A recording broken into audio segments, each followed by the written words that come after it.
அனைவருக்கும் வணக்கம் மக்களே. சற்றும் கிடைத்த ஒரு முக்கிய அறிவு பார்க்க போகிறோம். கூட்டுறவு வங்கிக்காரன் பயிர் கடன் பார்த்தீங்கன்னா தள்ளுபடி சொல்லியிருக்காங்க. 5 ஏக்கர் நிலம் கடன் வந்தால் ரத்து உள்ளிட்ட ஒரு தகவலை தான் பார்க்க போகிறோம். இது வந்து பார்த்திங்கன்னா ஒரு சாத்தியமான விஷயமா, இது உண்மையா, மக்களுடைய கருத்து என்ன அப்படின்றதான் இந்த செய்தியில் ஒரு 10 முக்கியமான விஷயத்தை பார்க்க போகிறோம். ஸோ இது போன்ற இன்ஃபர்மேஷன் பற்றிய தகவல் பற்றிய உடனுக்குடன் துல்லியமாக தெரிஞ்சு அப்படின்னு மறக்காம நம்ம சேனலில் சப்ஸ்கிரைப் பண்ணி வச்சுக்கோங்க. பக்கத்தில் இருக்க பெல் ஐக்கான் கிளிக் பண்ணி ஆல் பண்ணிக்கோங்க. அண்ட் முக்கியமான விஷயம், வீடியோ ஸ்கிப் பண்ணால் பாருங்கள் மக்களே. அப்போ தான் நான் சொல்கிற தகவல்ன்ட்டு உங்களுக்கு முழுமையாக. இப்போ வாங்க வீடியோக்குள்ளே போகலாம். இந்த செய்தி குரூப்பில் என்ன சொல்ல வராங்க கேட்க போனீங்கன்னா, தமிழக தேர்தல் காலத்தில் பயிர்க்கடன் தள்ளுபடி என்ற அஸ்திரத்தை எடப்பாடி பழனிசாமி மற்றும் விஜய் ஆகியோர் கையில் எடுத்துள்ள நிலையில் இந்த அதிரடி அறிவிப்புகள் விவசாயிகளிடையே ஒரு பெரும் எதிர்பார்ப்பை ஏற்படுத்தியுள்ள அப்படி சொல்கிறாங்க. இந்த வாக்குறுதிகளை முன்னிறுத்தி தேர்தல் பிரச்சாரங்களையும் தலைவர்கள் முன்னெடுத்து வருகிறார்கள் அப்படின்ட்டு நம்ம ஏற்கனவே பார்த்துருக்கிறோம். இதன் பொறுத்தமட்டில் தமிழகத்தில் தேர்தல்களும் சூடு பிடித்த நிலையில் அரசியல் கட்சிகள் விவசாயிகளை கவரும் வகையில் பல்வேறு கவர்ச்சிகரமான வாக்குறுதிகளை அள்ளி வீசி வருகின்றதாக நமக்கு ஏற்கனவே பார்க்கின்றோம்.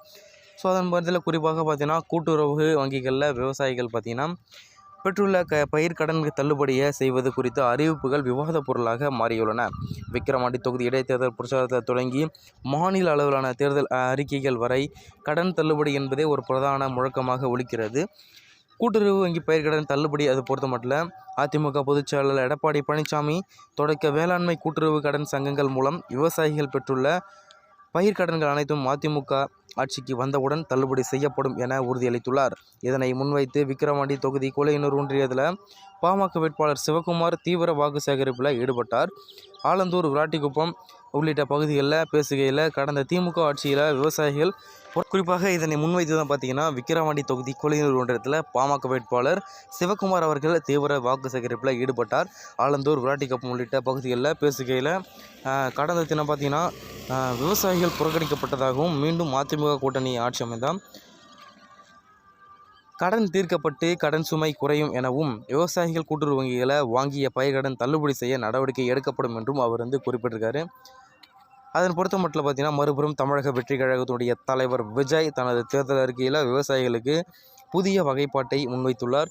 5 ஏக்கருக்கும் குறைவாக நிலம் வைத்துள்ள சிறு மற்றும் குறு விவசாயிகளுடைய பயிர்க்கடன் பார்த்தீங்கன்னா முழுமையாக தள்ளுபடி செய்யப்படும் என்றும் 5 ஏக்கருக்கு மேல் நிலம் வைத்துள்ளவர்களுக்கு பார்த்தீங்கன்னா குறிப்பாக 50% பார்த்தீங்கன்னா கடன் தள்ளுபடி வழங்கப்படும் என்றும் அறிவித்திருக்காரு. இதன் பொறுத்த மட்டும் உங்களுடைய வாக்கு யாருக்குன்னு சொல்லிட்டு மறக்காமல் கமெண்ட் பாக்ஸில் கமெண்ட் பண்ணுங்கள். மும்முனை போட்டியாக நிலவர தமிழ்நாட்டினுடைய இந்த நிலையில் அதிமுக, திமுக மற்றும் தவேக அப்படின்றது தெரிவக்கூடிய இந்த தேர்தல் காலத்தில் உங்களுடைய வாக்கு 23ஆம் தேதி யாருக்கு போட போகிறீங்க அப்படின்னு சொல்லிட்டு மறக்காமல் கமெண்ட் பாக்ஸில் கமெண்ட் பண்ணுங்கள். ஓட் யாருக்கு வருது பார்க்கலாம். மறக்காமல் கமெண்ட் மட்டும் போங்க. நன்றி, வணக்கம் மக்களே.